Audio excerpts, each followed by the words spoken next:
प्यारे विद्यार्थियों, आज हम भूगोल विषय बीए पार्ट थर्ड ईयर में भारत का भूगोल में जो हमारा टॉपिक चल रहा है कृषि, उसका पार्ट सेकंड में अध्ययन करेंगे।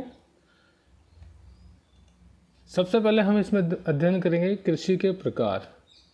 आर्द्रता के प्रमुख उपलब्ध स्रोत के आधार पर कृषि को सिंचित कृषि तथा वर्षा निर्भर या बारहनी कृषि में विभाजित किया जाता है। सिंचित कृषि में भी सिंचाई के उद्देश्य के आधार पर अंतर पाया जाता है, जैसे रक्षित सिंचाई कृषि तथा उत्पादक सिंचाई कृषि।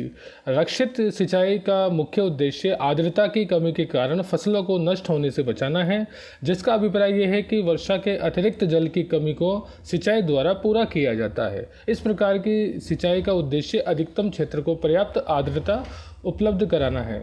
उत्पादक सिंचाई का उद्देश्य फसलों को पर्याप्त मात्रा में पानी उपलब्ध कराकर अधिकतम उत्पादकता प्राप्त करना है। उत्पादक सिंचाई में जल निवेश की मात्रा रक्षित सिंचाई की अपेक्षा अधिक होती है। वर्षा निर्भर कृषि भी कृषि ऋतु में उपलब्ध आर्द्रता के आधार पर दो भागों में बांटी जाती है। पहली है शुष्क भूमि कृषि तथा आर्द्रता भूमि कृषि। भारत में शुष्क भूमि कृषि उन प्रदेशों तक सीमित है जहां वार्षिक वर्षा 75 सेंटीमीटर से कम है। इन क्षेत्रों में शुष्कता को सहने में सक्षम फसलें जैसे रागी, बाजरा, मूंग, चना तथा गवार चारा फसलें आदि उगाई जाती है तथा इन क्षेत्रों में आर्द्रता संरक्षण तथा वर्षा जल के प्रयोग के अनेक विधियां अपनाई जाती है। आर्द्र कृषि क्षेत्रों में वर्षा ऋतु के अंतर्गत वर्षा जल पौधों की जरूरत में अधिक होता है। ये प्रदेश बाढ़ तथा मृदा अपरदन का सामना करते हैं। इन क्षेत्रों में वे फसलें उगाई जाती है जिन्हें पानी की अधिक मात्रा में आवश्यकता होती है, जैसे चावल, जूट, गन्ना आदि ताजे पानी की जल कृषि भी की जाती है। अब हम बात करें खाद्यान्न फसलों की। भारतीय कृषि अर्थव्यवस्था में खाद्यान्नों की महत्ता को इस तथ्य से मापा जा सकता है कि देश के समस्त बोए गए क्षेत्र के 2/3 भाग पर खाद्यान्न फसलें ही उगाई जाती है। देश के सभी भागों में खाद्यान्न फसलें प्रमुख हैं, भले ही वहाँ जीवन निर्वाहक अर्थव्यवस्था या व्यापारिक कृषि अर्थव्यवस्था हो। अनाज की संरचना के आधार पर खाद्यान्नों को अनाज तथा दालों में बांट सकते हैं। अनाज की हम बात करें तो भारत में कुल बोए गए क्षेत्र का लगभग 54% भाग अनाज बोए जाते हैं। भारत विश्व का लगभग 11% अनाज उत्पन्न करके अमेरिका व चीन के बाद तीसरे स्थान पर है। भारत में विभिन्न प्रकार के अनाजों का उत्पादन करता है, जिन्हें उत्तम अनाजों या जिसमें चावल और गेहूं है, मोटे अनाजों जिसमें ज्वार, बाजरा, मक्का और रागी में वर्गीकृत किया जाता है। आज हम बात करेंगे चावल की। चावल भारत की सबसे महत्वपूर्ण खाद्यान्न फसल है, जिस पर भारत की आधी से अधिक जनसंख्या निर्भर है। देश की संपूर्ण कृषि के 23% भाग पर इसकी कृषि होती है। इसका उत्पादन अन्य फसलों की तुलना में सर्वाधिक है। विश्व स्तर पर चीन के बाद भारत चावल उत्पादक में दूसरा बड़ा देश है। भारत अपनी 23% भूमि पर विश्व को 21% चावल का उत्पादन करता है। बिहार, उड़ीसा, पश्चिम बंगाल, आंध्र प्रदेश, तमिलनाडु तथा दक्षिण भारत के अनेक राज्यों के निवासियों का मुख्य आहार होने के कारण चावल का उत्पादन उपभोग से कम ही रहता है। हम इसकी अब दशाएं की बात करें। उपज की दशाएं क्या क्या हैं? तापमान। चावल की कृषि को ऊंचे तापमान की आवश्यकता होती है। इसे बोते समय लगभग 21 डिग्री सेल्सियस, बढ़ते समय 24 डिग्री व पकते समय 27 डिग्री सेल्सियस तापमान की आवश्यकता होती है। वर्षा की बात करें तो चावल के खेतों में कई दिनों तक 15 सेंटीमीटर गहरा जल भरा रहना चाहिए, इसलिए इसे वर्षा की आवश्यकता होती है। इसकी कृषि प्राय उन्हीं क्षेत्रों में की जाती है जहाँ वार्षिक वर्षा 100 सेंटीमीटर से अधिक होती है। भारत में इसका वितरण 100 सेंटीमीटर सम वर्षा रेखा का अनुसरण करता है। इससे कम वर्षा वाले क्षेत्रों में इसकी कृषि सिंचाई के द्वारा होती है। धरातल की बात करें तो क्योंकि चावल के खेतों में जल देर तक भरा रहना चाहिए, इसलिए चावल की कृषि के लिए मैदानी भाग उपयुक्त है।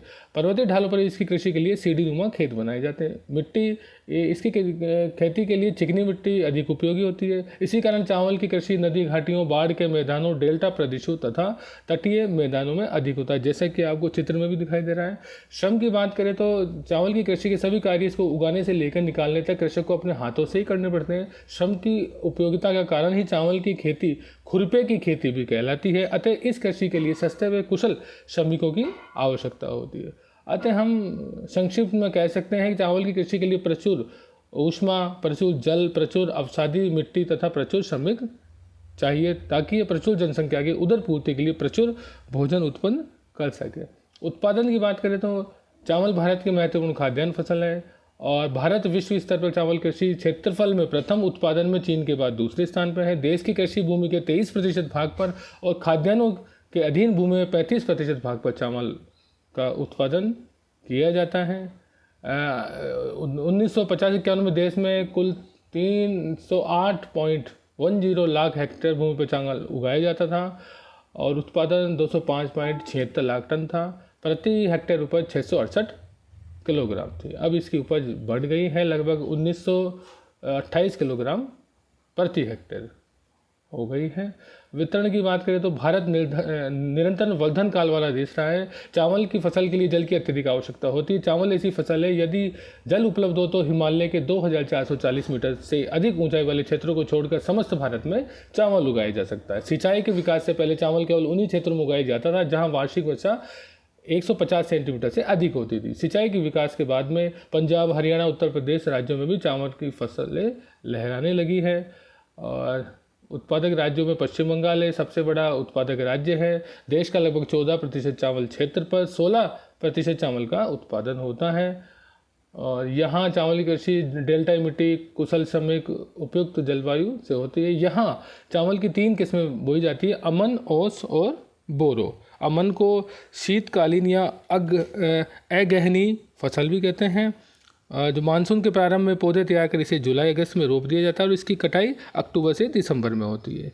और ये कुल चावल क्षेत्र का 86% भाग में। दूसरी है ओस या कुंवारी या शरतकालीन। इसकी बुआई मई जून में, वे कटाई सितंबर अक्टूबर में की जाती है, लगभग 13% भाग में बोया जाता है। और तीसरा है बोरो ग्रीष्मकालीन। इसकी बुआई नवंबर दिसंबर में, कटाई मार्च अप्रैल में की जाती है। ये लगभग 1% क्षेत्र में उत्पादित किया जाता है।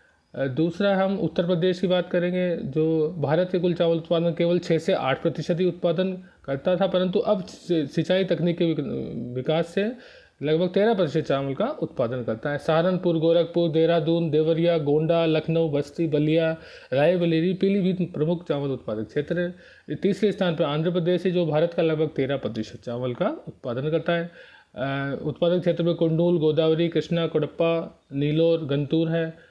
पंजाब की बात करते हैं। पंजाब में भी सिंचाई के बाद में चावल का एक महत्वपूर्ण उत्पादक राज्य बन गया। चावल की कृषि ग्रीष्मकाल में की जाती है।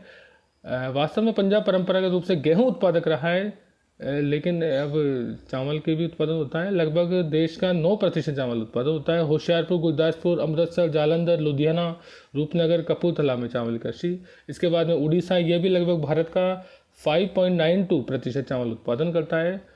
और यहाँ पे कुल कृषि भूमि में 60% भाग पर चावल बोया जाता है। कटक, पुरी व संबलपुर प्रसिद्ध उत्पादक क्षेत्र है। महानदी डेल्टा का प्रसिद्ध क्षेत्र है। तमिलनाडु में भी भारत का लगभग 9% चावल उत्पादित किया जाता है। नीलगिरी, तंजावुर, चिंगलपोर्ट, दक्षिण आर्कट और कावेरी डेल्टा प्रसिद्ध क्षेत्र है। मध्य प्रदेश भी देश का 15% लगभग चावल उत्पादित होता है। इसी प्रकार बिहार, असम में भी चावल की खेती की जाती है। आज हम इतना ही पढ़ेंगे। धन्यवाद।